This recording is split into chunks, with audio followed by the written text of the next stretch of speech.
Oh, hey, here we are. Look at this. Look at this setup, this swanky setup for Uncarcerated. Welcome to Uncarcerated. I'm Lee Scott. I'm Kevin Scott. No relation. Somehow I went out and found the smartest, most capable guy possible, whose last name was Scott. No mistake. No mistake. We only churn out winners. Kevin, welcome to the show. Thanks, man. So glad to have you here in your swanky offices too. So it's nicer than we deserve. Pretty exciting. This has been an exciting time for you, and I do want to talk a few minutes about that. But I also wanted to welcome you to the show, and this is our very first show doing it with video recording. So this is pretty exciting. We're gonna try to jump the fences of technical difficulties and make our way through this seamlessly, but hopefully you all bear with us if there's any snafus, which I'm sure there will be. Many. This whole entire show is a snafu. Yeah, I mean, yeah, the technology, I think we're gonna try some shit and see what happens. It's interesting because when, by the way, Kevin was on our most recent episodes. We did a 3-part series with him, and it was so good that I was like, I did the thing where you kind of like ask a girl out like you're joking, you know, like, hey, we should totally go out sometime. I'm just kidding. And I was like, you should just be on the show all the time. And Kevin was like, yeah, okay, sure. So you went for it, and I'm super excited about that. But it's our first date. But dealing with technology kind of dovetails into our guest today and into just Uncarcerated as a whole. It's one of the biggest hurdles to jump over when you first come home, because it's constantly changing. You have to use it to get your resume done, to communicate with people, stay in touch with friends and family. And it really is a big hurdle. It's one of the things I hear all the time of the guys were like, I don't even know how to work this thing. Just today, actually, at work, there was a guy who he's did 12 years, I think, something like that. He's an older guy, and he has a phone, and he's like, I don't know. He's like, I'm just like putzing around. I don't know what I'm doing. He feels like a little lost with it. So like there is like this like huge curve of like, you've been away for a while. The rest of the world knows what they're doing. You're a little lost. And it's like, it can be like discouraging and embarrassing, you know, to feel like you're all the more disconnected. Like you're already disconnected in a bunch of other ways, but now technology as well, you feel like excluded from what the world is doing, basically. Yeah. And, you know, being disconnected is one of the, I would say for me, it was lack of communication and contact and lack of information, like up-to-date information, news, music, world events was one of the biggest things being in prison. And then you come home and you feel like you have to catch up really fast. You know, you want to make up for lost time, which is one of the worst mistakes you can make. And we live in a communication and technology driven society now. So it's not like there's somebody there coaching you up along the way, and you can feel lost. And I think the emotional toll that takes is the shame and embarrassment and guilt that it just brings it up for you. It's a constant reminder in your hand, you know. So we will try to navigate this. But Kevin, this has been a big couple weeks for you. Your organization has started. Yep. Explain to the listeners what you've been doing. Yeah, the viewers now. Actually. So Just Income GNV is a guaranteed income pilot here in Gainesville, and it is exclusively for people who've been impacted by the justice system, people who've been in federal or state prison, county jail, or put on felony probation. And it's a guaranteed income for a year. This is a study. And so starting this month, there's $1,000 the first month, and then $600 a month for the next 11 months for 115 people. So we're meeting each one of these folks one at a time, getting them onboarded, making sure the technology actually is set up. It's been a big hurdle. There's an app that's used to make direct deposits. And it's actually been like, of all the components, that's been the trickiest, clumsiest part, just due to people's lack of familiarity with technology, people that have been away for a long time in particular. Anyway, maybe don't have bank accounts often. That's been a huge thing too. No bank accounts. So we've had to like, there's some workarounds that we've been able to explore and kind of like find our way through it together, which has been good. But yeah, it's very exciting. This is like, we've been working a very long time to make what's happening now happen. So it's kind of cool. And I'm really curious to see like 2 months, 6 months, 9 months from now, like what the impact is, what people are doing, and how this has affected their lives. It's amazing what your organization is doing, and I'm super impressed and blown away. And it goes right in line with what I wanted this show to be about, which is finding the data points where your recidivism rates are increased. Is it not having a car? Is it lack of connection? Is it lack of housing? Is it lack of healthy friends or friend groups or relationships? Having to dive back into bad relationships because that's all or a lack of financial ability that makes you go back to the things that you knew. I mean, I think obviously it's all of those things, but when you're first free, it's like they kick you out the door. There's no manual on how to do any of this stuff, and all of it has to be done. Where do you start? I mean, I think that's the question, really, Kevin. If you had somebody sitting in front of you, which we will in just a moment, who has just gotten out, where do you tell them to start? Where do you start? I mean, there's some practical things, like the real primal stuff of like housing, food, or even maybe not housing, just shelter. For some folks, housing is not going to happen. So housing could be happening, if not shelter, food. But really, the thing that when I think about like what was like most meaningful to me coming out, it actually was not something that would like be easily put onto like a graph or like a number. It was just like that sense of like somebody asking me like, how are you doing? Like, and just sort of like the trauma that I had to come out with, like just like that very simple, like, like I had like a hallucinatory experience when I got out. I actually thought I couldn't believe I was out. And it took me a while to believe that I was actually free, like walking in the world. And it wasn't until a dog barked at me that I was like, oh my God, like I'm actually, like this is actually happening. I'm not like in a deep psychosis or something. So like that to me would have been like the most helpful thing in the short term, like coming out is like taking care of like the inner landscape, even more than like some of those like animal needs, like really like my sense of like how I was doing, take care of myself. I think for guys like you and I, who Kevin and I are a lot alike, and we're soft ass bitches. But we have some self-awareness, so we know where there's some lack of, and I have built those skills over time through a shit ton of failures. Have figured out like, oh, I don't seek outside connection only in a woman or a friend, or I look for healthy activities, but I don't over identify with them, like little things like that. But for somebody who maybe never had self-awareness, who's just like base primal food, clothing, shelter, how do you coach somebody up on those things to go, hey, I see what you're doing here, and this is not going to work out for you. You've dove deep into this relationship, and it's gonna, I mean, that's the big one too that I see is guys who dive back into a relationship that is really unhealthy without having a relationship with themselves first. I think for some people that's like some deep dark waters, and not really something that they've delved into before, like you're saying, like maybe that is like foreign territory.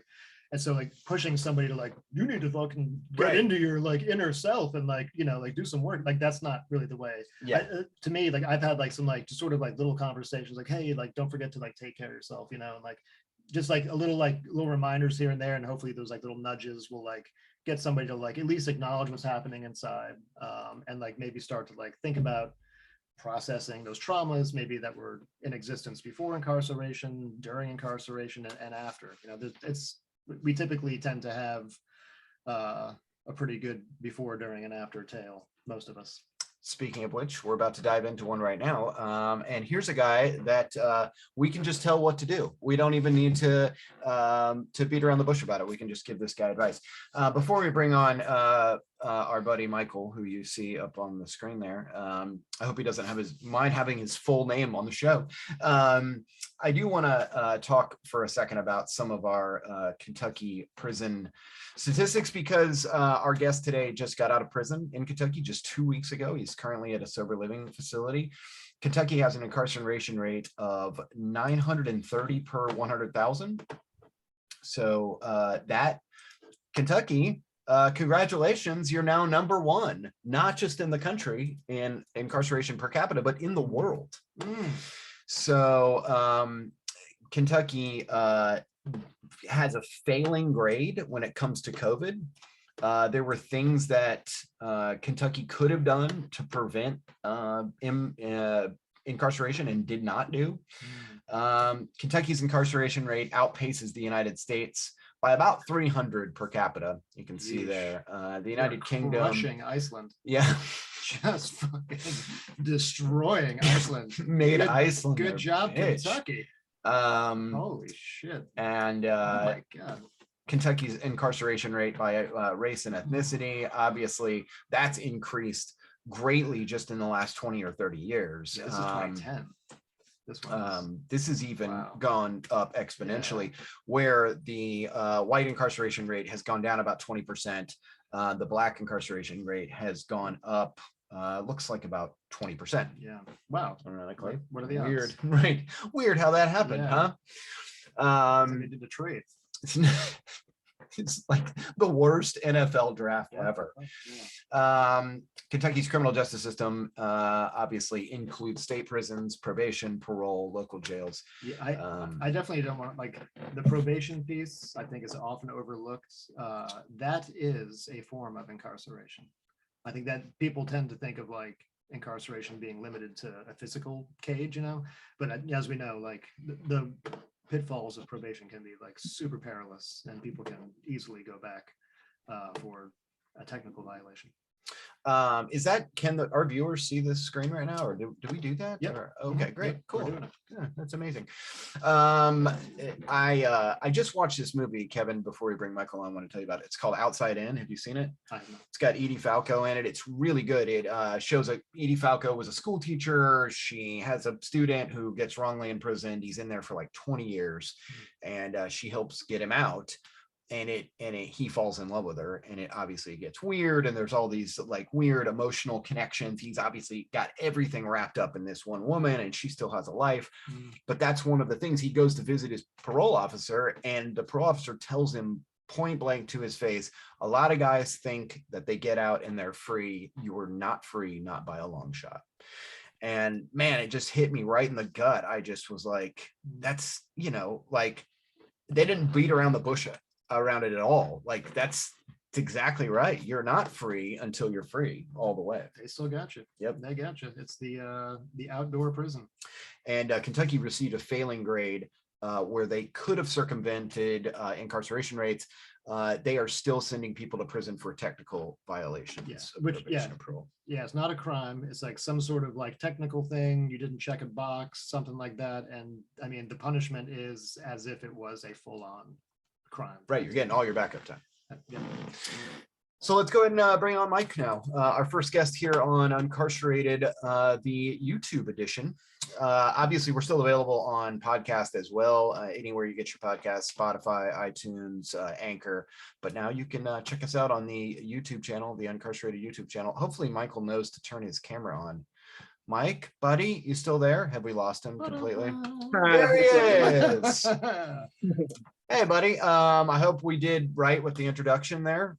It was awesome, man. Thank you guys for having me on, for real. Yeah, for sure. So let's start with how long have you been free? So I've actually only been out for 2 weeks right now.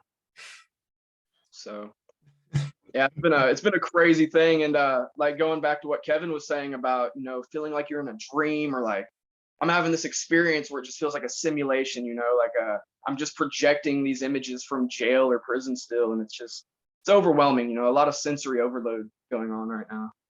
It's a strange thing. Can you talk a little bit about like what those first feelings are here in your first couple of weeks? Like what are some of the sensory overload things? Like, did you forget? For me, I know that I forgot what clothes size clothes I wore, and I went to Target and I had a full panty in Target. I was like, I have no idea, why are these people all moving around? Are they allowed to move around? And I forgot like what size pants and shoes I wore, like, you know, little things like that. What are some of those experiences for you right now? Yeah, so I had an anxiety attack just trying to put on my first outfit, actually, you know, like, does this look stupid? Like, I forgot what went together, and just, it was strange, you know, and obviously clothing style changes over the time. So it was all really overwhelming, man. That was a strange experience in itself for Um, what was technology? What has that overcoming that hurdle been like? I mean, for me, I got the wrong phone. I got some phone that didn't do anything, and I had to, so it was just a waste of like $100, Like you a know? jitterbug, the old person's Yeah, phone something with like the that. giant buttons. Yeah. me. The technology hadn't changed a ton when I got out, really. I mean, like, little trivial things like the wireless earbuds, everybody uses those now. So that was strange seeing everybody, you know, walking around with those. That was something new. And just like getting back into the social media aspect and having a phone, like I couldn't put it down for the first like 4 days. It's actually becoming really unhealthy. And so yeah, I had to check that real quick and like distance myself a little bit. Have you had any That like was physical things like with like your first like meal out? A lot of people like legendarily get out and they're like, oh man, I'm gonna go get some pizza and some this, that, and then like all of a sudden they explode like a volcano. Yeah, that's a real thing that happens. You know, Aramark is it's a strange type of food they feed us there, as Lee knows, and you guys both, man. So yeah, like there's like definitely an adjustment period for like transitioning to street food, as it would be called. So yeah, that was a thing. Did you walk around like this, asking The people for bites? Yeah, like I didn't have to do that anymore. It was really, you know, that was a good feeling. The beggar's falling away. So I want to talk about where you are now and kind of where you are moving forward, but let's back up and let's talk about who you are and what growing up in Evansville, Indiana was like.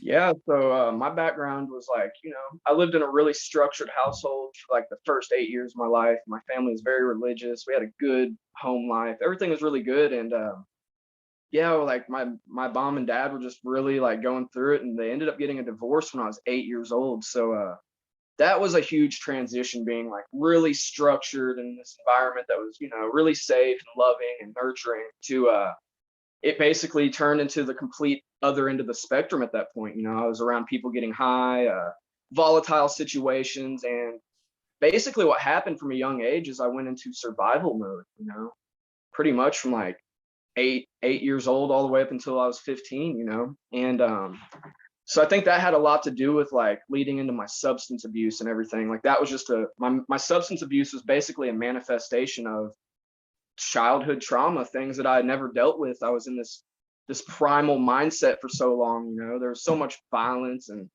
just a lot of exposure to crazy stuff like that at a young age, and kind of put me into that mindset, you know.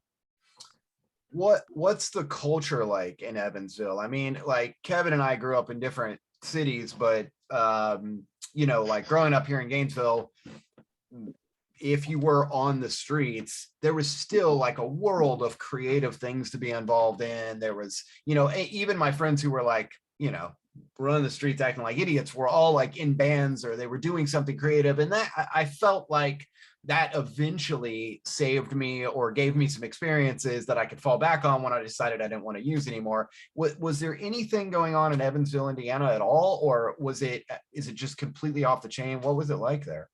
Yeah, so I mean, there's a lot of culture there. There's a lot of cool stuff going on. You know, there is a lot of music and a lot of art. We have different sectors of Evansville that's strictly that. You know, Haney's Corner is a big one. It's kind of like the hub of like creativity in Evansville, and it's a cool spot. You know, when I was 15, I left home basically on my own. I just decided, you know, I'm getting out of this. I'm going to go somewhere new.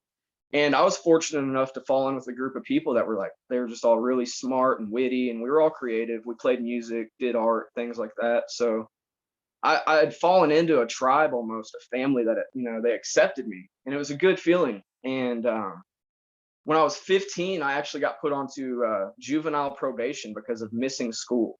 So I didn't do anything violent. I didn't do anything bad. I was just skipping school, you know, like I was having more fun here, and I was just really uninterested over here. And what ended up happening is that I continued to miss school after I was put on this juvenile probation. I was put into a youth home, and it was called Hillcrest. That was in Evansville. And once I got to Hillcrest, Sounds nice.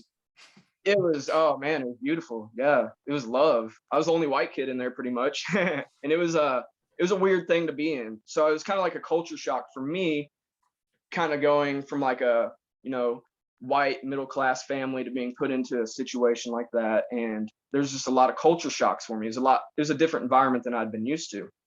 And I was actually there for a year, and I had failed a drug test for smoking weed. And that's when they decided to send me to Vincennes Detention Center at the age of 15.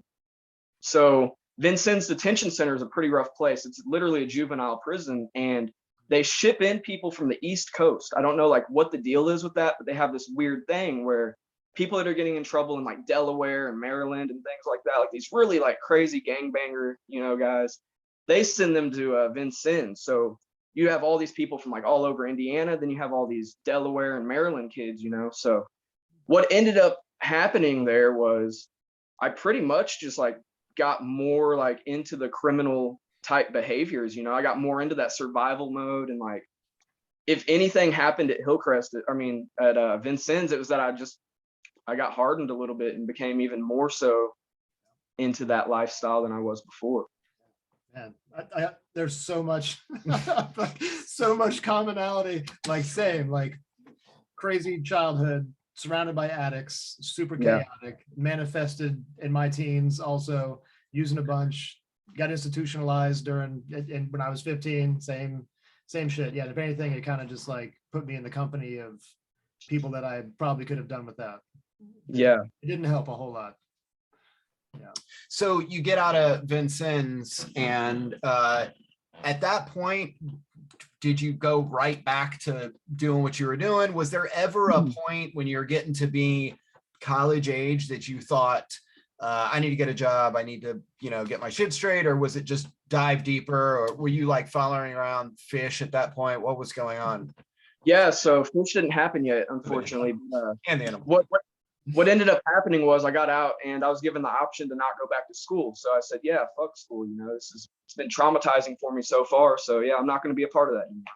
And I got back involved with the group of people, the family, my tribe, you know, and at that point is when I really started heavily, you know, experimenting with different drugs, started doing a lot of acid, a lot of mushrooms, and then found pain pills eventually and got into that. And, you know, opioids were my big thing. That was what, you know, led to my dark path of just destruction that I laid behind me. So I want to talk about what got you in prison, and like quickly what the lead up to that was like. I know that there was like a crazy car chase involved, you know, a foot chase with the cops. Like there, please elaborate what went on there, buddy.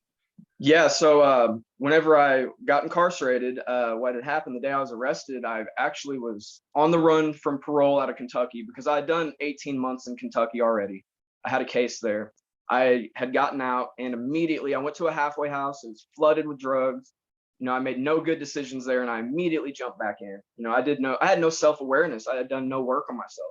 I did 18 months just, you know, sitting with other people that had the same interest as me at the time, which was getting high. It's kind of all we talked about, which in turn just reinforced those behaviors. So I got out and immediately got back into it, and I was just not doing right. And eventually what happened was I had an overdose at my sister's house. So this was like the most traumatic event of my entire life. And it's like bittersweet because it's all been really like documented. Like I can reference that at any time, you know, I can kind of look back on it. But yeah, I had overdosed at my sister's. My brother found me, and he called 911 for help, you know. And basically, in a nutshell, what happened was the cops showed up, and it was very like unprofessional. Everything that happened was just like they came in there and they escalated the situation. They didn't de-escalate. They increased everything, right? They made it worse, and eventually like took my brother down, handcuffed him.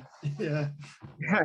Started screaming at everyone. It was just an awful experience. And they stripped my brother's girlfriend's phone out of her hands and attempted to delete a video of her recording all this. What they were doing, you know. And eventually what ended up happening was I was hit with Narcan several times. I woke up, I was lifted up and carried into the kitchen, and I saw my brother with a bunch of cops around him. And it was like, I don't know if when I was out, I heard my brother fighting with these cops and screaming that I was dead, because that was what was happening.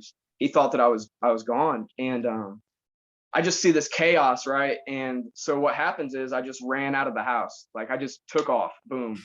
I just saw an opening and I took it. And I ran out of the house and I ran into an abandoned parking lot on the south side of Evansville, like the worst neighborhood there is there. That's where we were at. And Bando.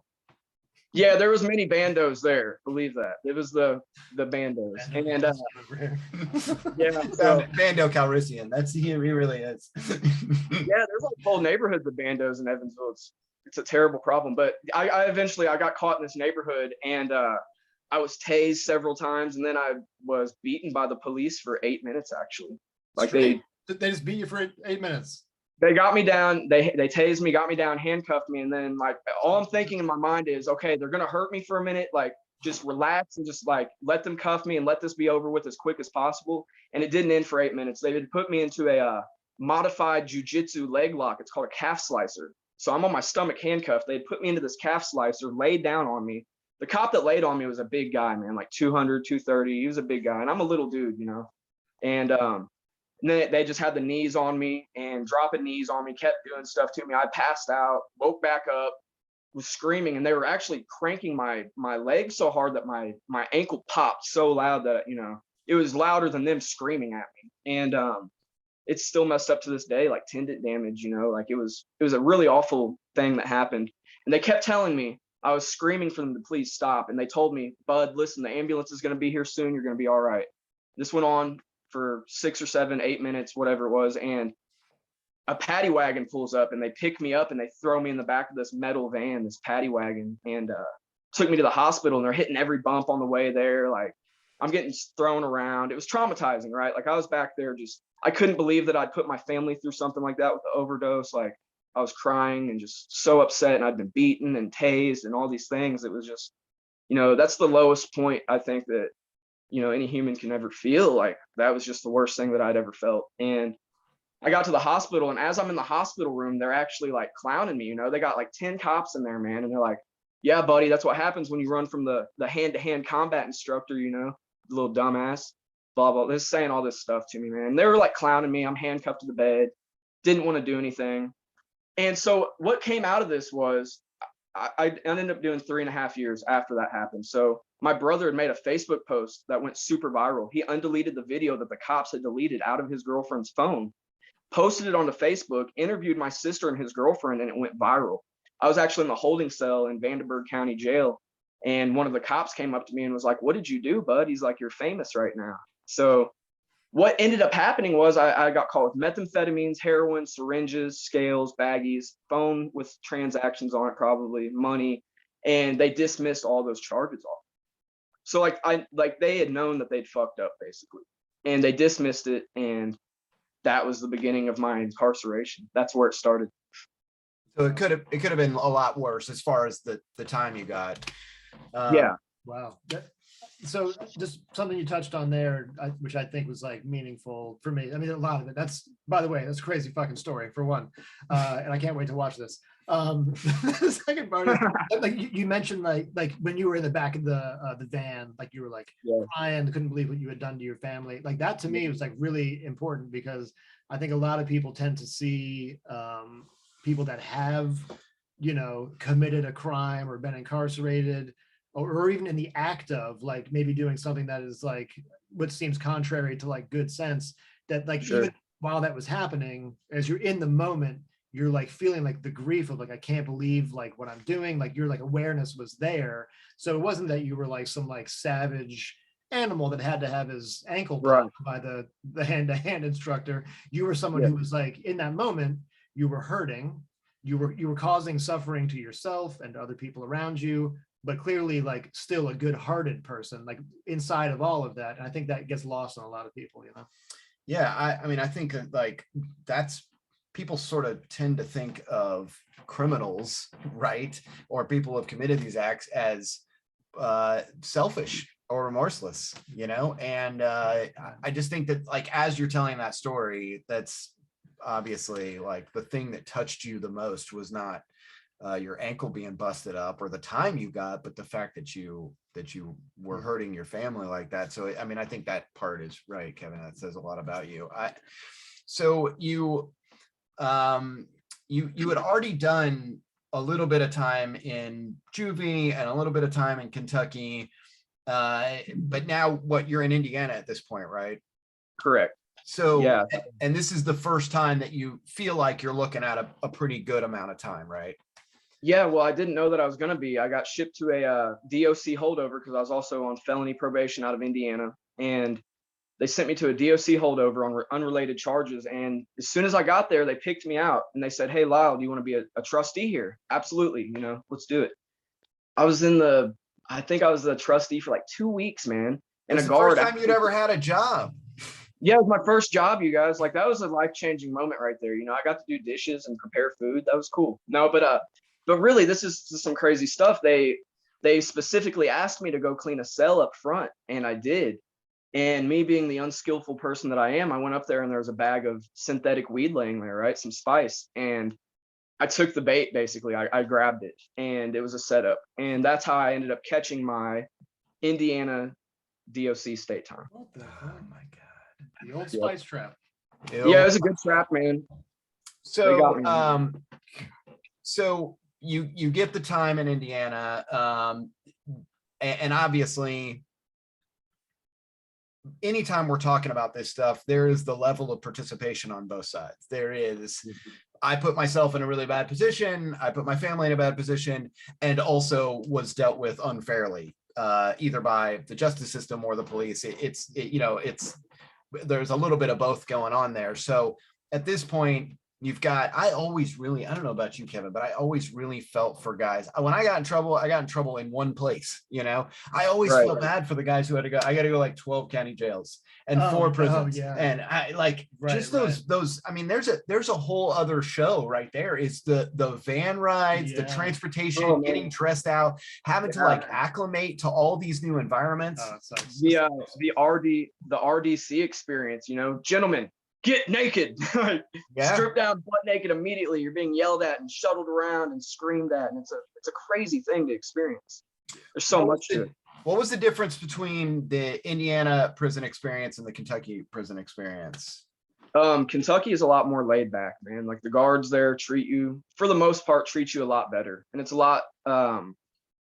If I could find a word for it, man, like, the guards in Indiana are just kind of brutal, it's kind of rough. And the people, man, like, Indiana prison is a lot tougher than Kentucky prison is. That's for sure. It's definitely a different experience. That's interesting to hear you say that, because I felt that way with Indiana versus Florida. Indiana, I was like, I remember the first time it really stood out to me was somebody didn't get a sauce packet on their tray. And they go, "Hey, I didn't get a sauce packet." And I froze because I was used to Florida. I was like, "Oh, ask for a sauce packet in Florida and see what the fuck happens," right? You're going to get your ass beat. Like, this ain't Taco Bell, motherfucker. Yeah. And your teeth. The guard immediately was like, "Hold on 1 second," and went himself and got a sauce packet. And I was like, a top hat and a fucking monocle. Hello, governor. Hello. Yeah. And so it's funny, someone who has done time up there exclusively, like, the difference between Indiana and Kentucky stood out to me. Indiana being brutal, Florida was like head and shoulders above. Like, I always thought the people that you have to worry about when you're doing time in Indiana is the other inmates, the other convicts, the other gang members, stuff like that. In Florida, it's the guards. To me, I had no problem with any of the people I did time with. It was the guards that I was constantly worried about. Easily the bigger concern for me too. Yeah, it was the system itself as opposed to my fellow prisoners. Right. That was a way bigger concern. Right. Yeah. So you get through RDC.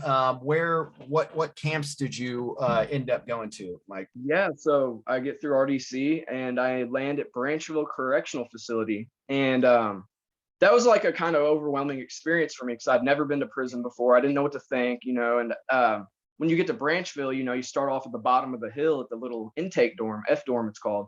And they're kind of like hyping you up, you know, like you're going to go up on the hill and there's wolves up there and be careful and this and that. Don't leave your mail out.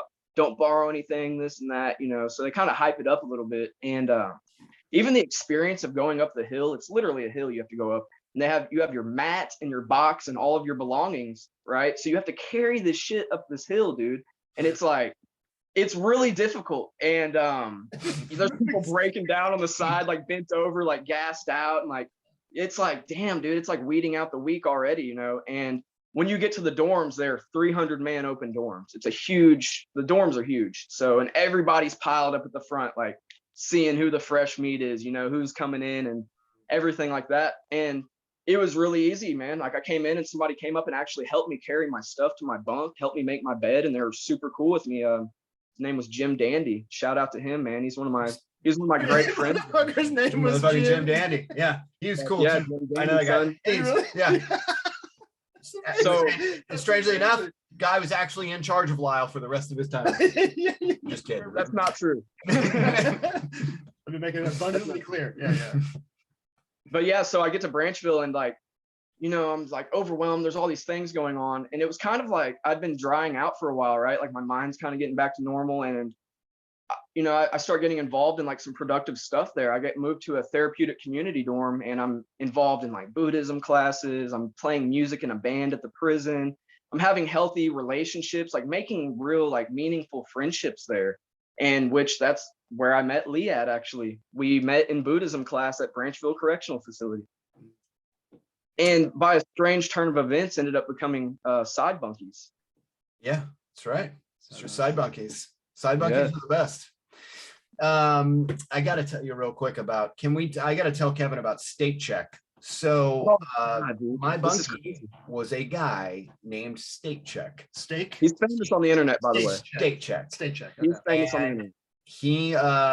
He is famous. He was on CNN. I guess he had, you know, the guy's been doing like time forever. He's been like on a 25-30-year bid. And he found a child molester. It was his bunkie at some previous prison. And he carved Katie's revenge in the guy's face. Tattooed it into his face. Oh, was it a tattoo? Okay. Yeah, I thought it was a, yeah, it was like news. Yeah. That's not, You've seen the pictures. It's my bunking. Yeah. So a funny Also, story. yeah. So State Check though, right? Like me and Lee were listening to music together. We had tablets and we were listening to music and being kind of loud and everything. And like all of a sudden we just hear like a gunshot go off, dude. It was the loudest shit I'd ever heard, right? Like, whoa, like jump. And State Check has slammed a book on the ground violently because we had woken him up. And he jumps down off his bunk and is screaming, right? And like, I'm kind of like real in survival mode already because I had just had another experience, you know? So it was a strange thing. And I was scared for Lee's safety. I didn't know what was going to happen to him, you know? Yeah, I'm always scared for my safety. I see what you did there. I actually, you know, that's a funny side note here is that the guys who go from 2-man cells into general population dorms, open bay dorms, have such a hard adjustment period. They are not used to it. Oh, really? Yeah, I spent over 2 years in 2-man cell situation, and then like all of a sudden got thrown into an open bay. We had like 72 people in ours, which is nothing compared to 300. But yeah, it was a jarring experience. It was actually very difficult for me because I had gone from some sense of like, at least like familiarity. Like I knew kind of how to do things from a 2-man cell perspective. And then all of a sudden it was like, you've got 71 of the worst roommates of your entire life. Yeah. And already been traumatized for a couple of years. So I wasn't like coming from a place of like great solidity at that point. So yeah, that shit sucks. 300 is Lyle. Can we talk real quick about your experience with the gangs at Branchville? Because I just kind of want to set the scene for people who maybe don't understand. The gang life is different. Whatever prison you go to, whatever state you go to, whatever county jail you go to, it can reflect the community that's on the outside, or it can be just a prison gang. Mm-hmm.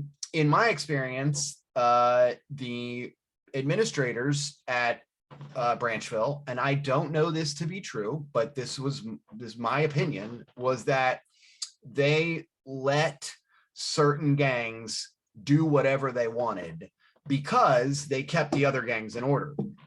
In my experience, it was some of the white supremacist gangs. They could sit at whatever table they wanted. I remember the first time I sat down in a chair in the day room, I was told, you don't sit there. You have to ask permission to sit there. Yeah, that's all something. this stuff goes on with the knowledge of the administration, and they don't do anything about it. Drugs come in, phones come in, all this kind of stuff coming in.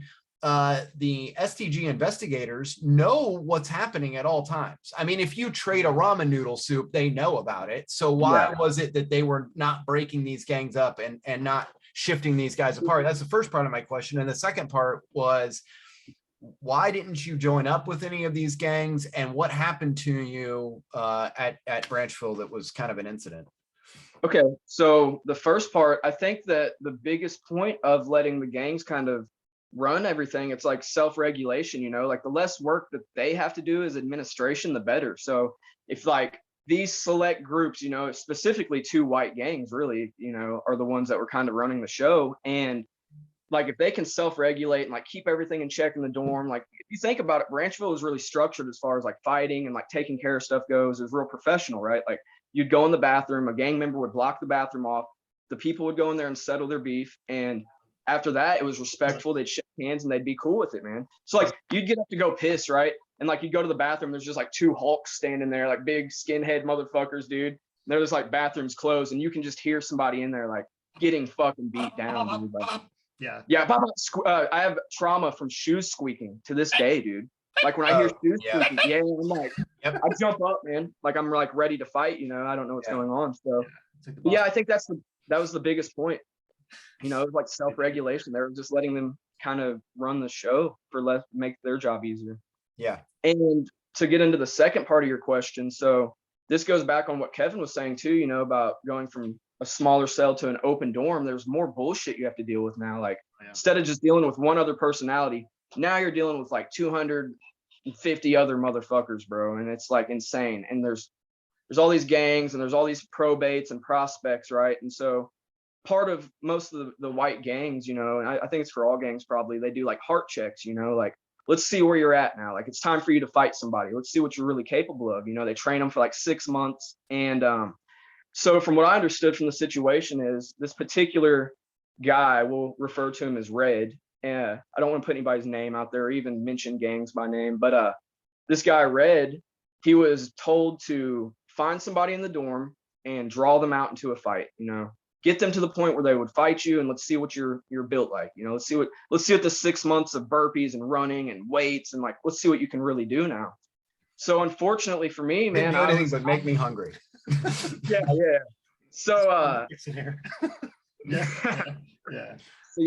I ended up being that guy, man. So I was taking a nap before chow, and I got woken up with the worst pain, dude, that I'd ever experienced. And I thought somebody had put chemical in my eye. They have this really dark green, like chemical that you clean with, right? And it's super powerful. Like you can't handle it with bare skin. Like it will fuck you up. Yeah. Well, I thought that's what had got put in my eye. I woke up and I ripped my shirt off and I ran to the bathroom with all my clothes on and hit the shower button and was just opening my eye and just like letting water hit it and trying to rinse it out. And what had happened was this guy, in a cowardly act of drawing me out to a fight instead of just asking me, because I probably would have fucking done it anyways because I didn't like the dude. He was bullying people. He was not cool. He put hot sauce in my eye. El Pato hot sauce, right? Oh, you were sleeping? Yeah. While I was sleeping, I was laying on my back and he just poured it on me and I opened my eyes out of reaction. I guess it got in there. And he ran off before, I knew what was going on. Well, while I'm in the shower, they call chow. So dude, it was some cowardly shit. Mike Lyle, human burrito. Yeah, I am tasty. This is a fact. But so Wow. So they call chow. Everybody leaves, and while they're leaving, one of me and Lee's good friends, Triplet, he never went to chow, and so he's sitting in the back, and somebody had told me, "Hey, dude, like Red put hot sauce in your eye. Like you better handle that." And he went to chow. This guy told me that. So I go to Triplet, and I'm like, "Look, man, I have to fight this kid. I have no other option. Like we see what they're doing to these other guys in the dorm. They were terrorizing some people. Like Lee saw it, they were terrorizing old men, like guys who couldn't even do anything. And on top of that, let's make a point here. White old men. So like you guys are a white race, like you believe, like a white gang, you believe in protecting your race and all this stuff. Like what, that makes no sense to me. Like their whole structure and the thing they were doing, it was just weird. So anyways, I tell Triplet I'm gonna have to fight this guy. So I lace up, you know, which means tightening your boots up, getting my little attire. My game is strictly, my fight game's around like grappling, right? So I run to the bathroom with a mop and I dry the floor as much as I can. And I did some prep, you know, before they got back from chow. Yeah, I don't know if Lee knew that or not. That's Wow. what I did. Smart. Yeah. So smart, right? So they come back from chow and Triplet goes up to the number one of this white gang in the dorm and says, you know, look, my guy wants a fight.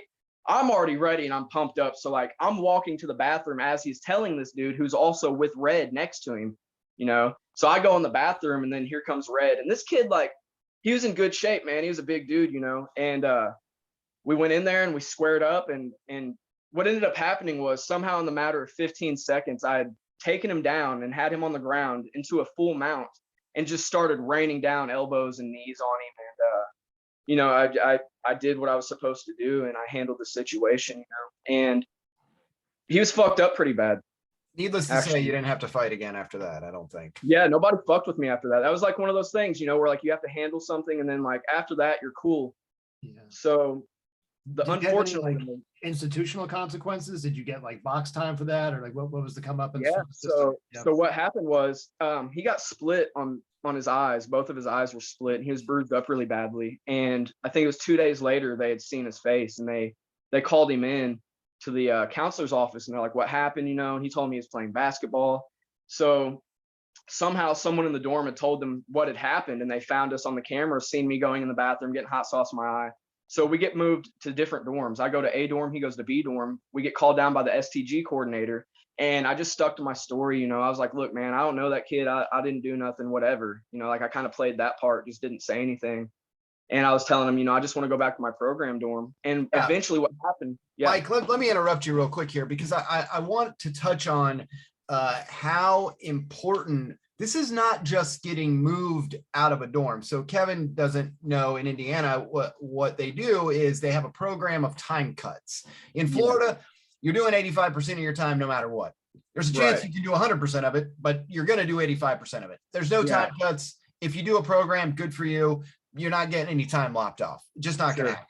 In Indiana, they set up this system for you to do therapeutic communities and modalities. So let's say you get sentenced to prison for 10 years. They'll put a modification in your prison sentencing and they'll say, sign up to do a program. If you get approved to do the program and you get into the program and you successfully complete the program, you can come back. You'll get 6 months to a year knocked off for doing the program, and you can give back all your time. You go back in front of the judge and he'll go, well, it took you a year to get in the program, a year to do the program, another year to come back and see me. The last 7 years, I'll commute to probation or I'll just kill it, whatever it is, right? Okay. So the problem with this system is that things like this go on where you can lose all your time for something someone else did. So someone pulls hot sauce in your eye and beats you up and both you guys get sent to the box. And now instead of doing 2 years, you could have been doing everything you were supposed to do. Now you're doing 10 years. And there's no system set up in place to protect you from those things. And it's not just fighting. It's all sorts of things. It's not making your bed the right way, you know, all the things that you can get in trouble for, technical things. So Mike, you've got potentially a few more years hanging over your head for this thing. What were you thinking at the time? So I was really like, I was just upset, man. I was so upset that the whole thing happened the way it did. And even when I got to the other dorm, I went to A dorm, we were in C dorm together, which was very structured, therapeutic. You know, there's routines, there's classes, there's all these things that I was involved in, to just a dorm that was wide open. They're throwing batteries at the COs when they're doing walkthroughs, openly smoking spice, Suboxone everywhere, tattooing like right there. You know, it was real different setting. So I was really upset that I was pulled out of all these productive things, and I was on cube restriction, which means you can't leave the housing area to go do any sort of like, you know, I couldn't go to Buddhism. I couldn't play in the band anymore. I couldn't do all this stuff. So I was just really upset, man. And I felt really like it was just an unfortunate event. And crazily enough, man, I was over there for 2 weeks and I meditated every single day that I was there. At the same time, I would meditate for like 30 minutes, you know, And all I was envisioning was like me going back to this dorm, being back with these people, being involved again, you know, being a part of this. And by a crazy turn of luck, the program director came over and got me like 2 weeks later. And he's like, hey man, he's like, you know, newbie just did some shit. I guess they're the guy that I fought, they jumped somebody and hit him with a lock and stomped him out real bad. And like, it was a really bad event. And he basically told me, look, you know, we know you fought this kid, but he was a dick anyways. And he was, you know, like, good job. You can come back to this dorm. And that's what happened. And like, that shit doesn't happen, dude. Like, you don't get rolled up in prison and then like get it dismissed like that. It was just the craziest, like luckiest shit that had ever happened, you know. It sounds like prior to that incident, you had been like doing, you know, good time, and chances are you weren't going to hot sauce your own eye, or like Right. go find this other guy to like, you weren't seeking out fights on your own, that you had been like on a certain path, and you kind of hit this wall in the form of red, and then that like you had to like whatever, like go sit somewhere for a couple weeks, but that like you had demonstrated enough of like your true character and advance to be pulled back into that, like, you know, the other better Right. situation. Do you feel like the things that were like beneficial to you, like you're saying, like Buddhism and like some of these other classes, like were those things that were like making a difference for you, like prior to that experience, like genuinely make it like a life-changing experience for you?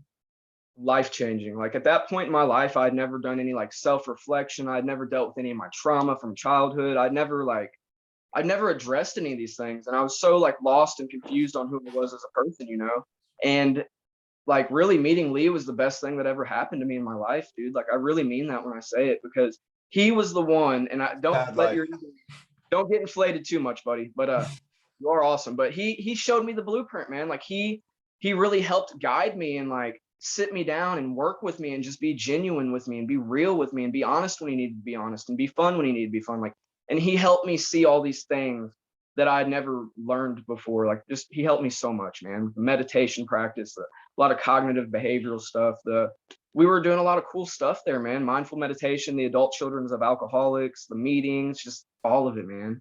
And that I was actually like, took notes during our conversations. Hell It was yeah. amazing. Yeah. I mean, like, for all the, you know, burpees are wonderful and all that shit, but like that's harder, honestly. Like, I mean, for me, especially, maybe the same is true for you. I don't know. Like, if you know, all that stuff that you've been like, you know, being pretty purposeful and like avoiding your whole life, or like not digging into, like medicating, numbing out, just sort of like yeah, putting distance between, like, to actually like, especially in meditation, I'm also a meditator, like to really sit with the fullness of your like true life can be like, really daunting, and enough to make people not do it. You know what I mean? Like, because it's very uncomfortable. There's nowhere to hide. It's like the most authentic you can be with yourself. So like that's like major. Like, I mean, like the physical stuff is like wonderful, but like I think the fact that you like were brave enough and like strong enough to like really go there is pretty amazing. It's awesome. yeah, thank you, man. Yeah, and that stuff was so important.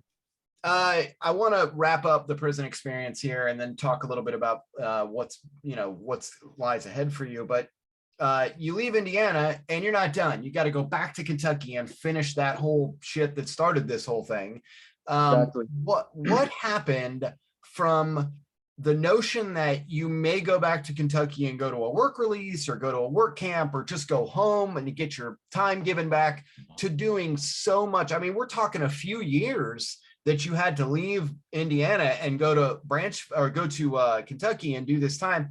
And secondarily to that, why did they send you to such a rough place? I mean, you ended up going to the place where like the death penalty is, I think, right? Yes. Yeah, I ended up at Eddyville, which is the worst prison. It's the only level 5 maximum security penitentiary in the state of Kentucky. It's where they house death row at. And what Eddyville is, they call it the end of the road, right? Eddyville is where they send the problem inmates from other prisons that cannot be housed anywhere. It's all single man cells, super violent, crazy mental health problems, just gangbangers, violence, right? That is where they send these people. So I get to the Rotary Farm, which is the processing center for Kentucky. It's where they figure out where you're going to go. I'm only supposed to be there for like maybe 2 weeks, and Corona breaks out, right? And so I end up being there for 10 months, man. And that was an experience in itself. But at the end of that, they start shipping people again, and they sent me to Eddyville. I was level 1 community custody at the time, which means I was eligible to go to like a really nice work camp. Eddyville has a really nice work camp. Well, during my time at the Rotary Farm, I got really uninvolved. There was nothing like I stopped doing my self-care stuff. I stopped working on myself. I stopped meditating. I got real involved in like gambling, playing poker, just crazy nonsense, man. And I was surrounded by some, just not the greatest people. And what ended up happening was I went to this camp at Eddyville. Outside of the prison, there's a separate facility. And as I was there, it was actually on my birthday, I turned 29, and it was January 27th. I got high on Suboxone and failed a drug test. So instead of like shipping me somewhere else because of Corona happening, they just put me inside of the prison. And so, yeah, that's how I landed at Eddyville. I did 72 days in the restrictive housing unit there, which, by the way, this is something that needs to be addressed, man, and like some attention brought to. So there's these guys in the hole in Eddyville, right? They've been in there for like 2-3 years, some of them, because they just cannot live on the yard. They've either gotten debt, they've done something that told on someone, right? All these things. So there's like no PC areas for them to go to. So they're just stuck in there. And man, I saw like the craziest shit, like people self-mutilating to get out of the cell and go to the hospital. These guys throwing shit and piss on each other, and like it was just so bad, man. It was such a crazy, like the accumulation of like there's just no mental health work there. Like nobody was there to like talk to them or like try to help them. It was just a joke. Like there's none of that there. That's what's lacking in prison, is like real therapy and like real, mental health assessment. That's what the root cause of all this stuff is. And there's just not a lot of that going on. I heard a similar story from the behind the wall at Wabash in Indiana, that instead of having mental health professionals, they had other inmates going to check on them. So like if you're in an honor dorm and you're doing 20, 30, 40 years, they'll send you down to the mental health wing or the SEG unit and have you check on these people who are like mutilating themselves. I heard stories from guys who worked that unit who now are also traumatized. It was crazy. It's an actual job. Like that's an actual job in the Kentucky Penitentiary. Like your job is to go watch these guys, and like if it gets too bad, like alert the COs or like whatever, try to talk them down. Like it's so unskillful and it makes no sense. And apparently you get in trouble if they are self-harming and you have to step it up to getting a CO involved. Then now you're facing penalties because you couldn't talk the guy down. You failed. Yeah. Right. I mean, exactly. The level of madness of like that isolation. I've seen some of that too, like where somebody's just like, you live in this cage now by yourself all the time, and people like, you get desperate. I mean, it erodes your like sense of like reality, your sense of like connection to everything else. That like that isolation can't be overstated. Like that is like profoundly cruel to do to a human being. It is like awful. It's the worst. Hey, Mike, I kind of want to tie this together here. I see a theme running through your life, which is when your family had some structure and some healthy activities, you seemed to be fine. And then they didn't, and you weren't fine. Then you had a tribe of people that were healthy and doing activities and you were fine. But then you found a tribe that wasn't healthy and you weren't fine. When you get to Branchville, you found a tribe of people that were healthy and you were fine. And then you get to this other prison and you found a tribe of people that were not healthy and you're not doing fine. So it's very clear that like you're seeking family and connection. To me, it's very clear. And I think it probably is clear to you. How do you prevent that moving forward when likely you're going to be surrounded by tribes that are not doing well often? So what I've realized, unfortunately, this late in my life is that I know myself too well now to know like I can't be around certain situations and certain people. Like I have to have boundaries up. I have to put walls between me and those people and those situations. Like I just literally cannot put myself into those situations anymore. And that's the thing. Like that's the big deal. Have you faced some of that since you've been home, where you're like around people that are not healthy and you have to be there? There's no way around it, whether it's the sober living community guide or your family, like, and how have you dealt with that?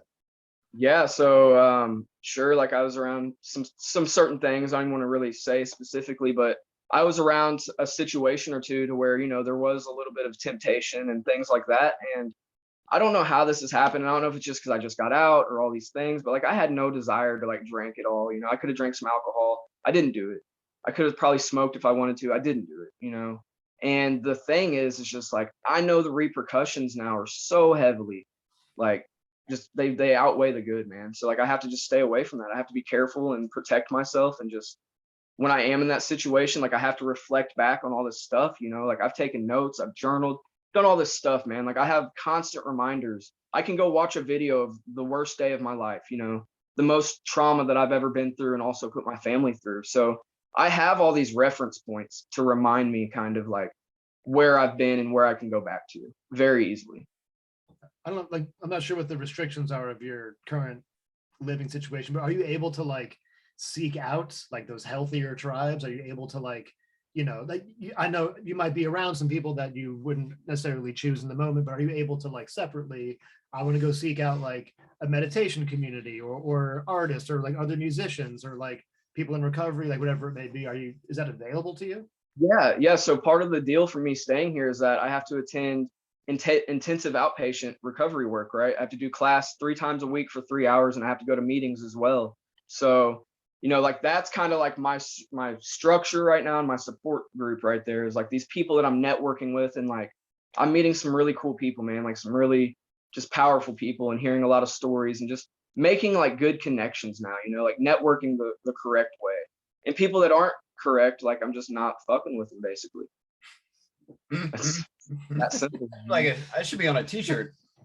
Yeah, that's good. Not correct. I ain't fucking with it. Can we copyright that shit? So you're you chose to be at a sober living community for at least 6 months.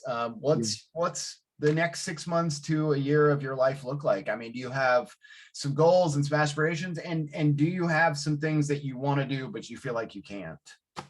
Yeah, sure. So like the meditation and like being involved in certain like music and stuff like that. I'm in a pretty rural part of Kentucky. It's like Eastern Kentucky. There's not a lot of that going on here. So that's something I'd like to get somewhere, like move eventually to where I'm closer to that type of stuff and be more involved in that. But the next 6 months to me just basically look like getting on my feet and doing a lot of grown up shit that I never did, man. Like I've never had a driver's license. I've never had my own vehicle. I've never held a job for more than 2 months. Like I've just, been running the streets and like doing my thing. So this is all like really new for me, and maybe even overwhelming in some aspects, but it's good. Like growth comes from not, it's discomfort, like it's going to be uncomfortable and it's going to feel different. It's going to be weird, but that's how progress happens, I feel like.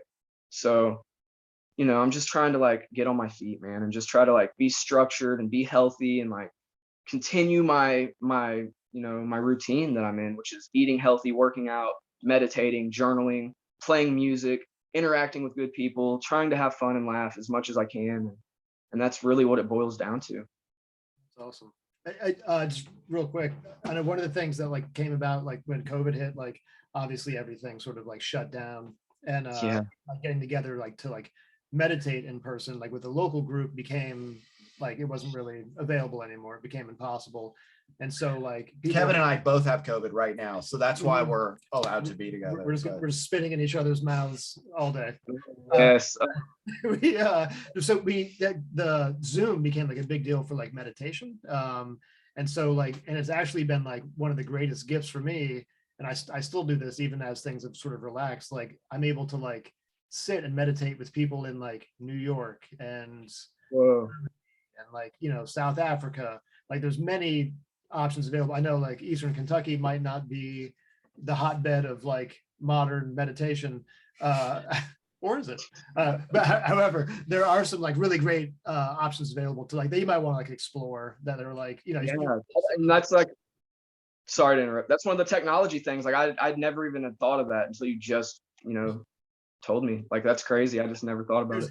Endless. I mean, same with like recovery meetings. I mean, like 24/7, there's somebody in a meeting, there's somebody meditating, there's like many different like groups around it. I mean, if you dig into it, you'll find, and explore different ones, but it's cool. I mean, all that to say that like, no matter where you are, like you're not actually alone. You know what I mean? No matter what's going on. Yeah, I would think for somebody who obviously connection runs so deeply throughout your life that I would think that would be like top of the priority list, is making sure that I am proactively staying in touch with a good group of people, because if I don't, I know that the bad group is always there. They're exactly where I left them. Yeah, I know exactly where they're at. they're not going anywhere. Yeah. Yeah, they are there still. That's a fact. Yeah, maybe this is true for you. Like, I know a lot of before I went in, especially, I was like, man, I got like 100 friends. I know so many people. I live an exciting life, and like, felt like I was like connected to this very large pool of people, and realizing like, oh, that was actually not the case. That like, I have like a few like core really good friends, and then like the people that I've met since being on like this positive path are like so much more like rich. Like I feel like so much better. Like the new tribe beats the shit out of the old tribe. Yeah, absolutely. I agree 100%. Even here where I'm at, like this house, man. In the fucking toilet. Right. Yeah. Get in the bathroom. Strap up. Wrap up, buddy. This house where I'm at, man, like I've been overwhelmed with like just how generous they've been with their time and energy and like resources, and like there's some really good guys here, man. And I really like landed at the best place I could have went. Like I saw it happening in real time. People that I was locked up with getting out and then like going back home where they were from and like immediately fucking up, man. Like it didn't take long, they were right back into the same shit. So that was like really important for me. Like I felt like I need to go somewhere where I don't know anybody, so that way I can build these healthy relationships and build something new with, structure and good energy, and just be around people that are doing the right thing, man. That's what it really, really boils down to. Like, Mike, I really appreciate you joining us here on Uncarcerated, and I'm hoping that as you move forward and are on your feet and get your work schedule underneath you and all that, that you can join us again. We'd like to have you be a part of the show and to come on again and share where you're at, and definitely help us with social media, because we have no idea what we're doing. Mike's Corner. Yeah, Mike's Corner. Yeah, that's definitely every now and again. I'm here. Yeah, Lyle I think something Lyle related. I think there's a play on words there we're missing. Lyle will be home for Christmas. Welcome to Trey Anastasios a Bitch with Michael Lyle. Thank you guys so much for having me on, man. It was awesome, man. Yeah, nice to meet you, Mike. Appreciate Good it. to meet you, buddy. All right, man. All right, so that's gonna do it for our interview portion of the show. This has been fun. Yeah. Thanks. Stop recording. Oh, we're done. Bye. Adios.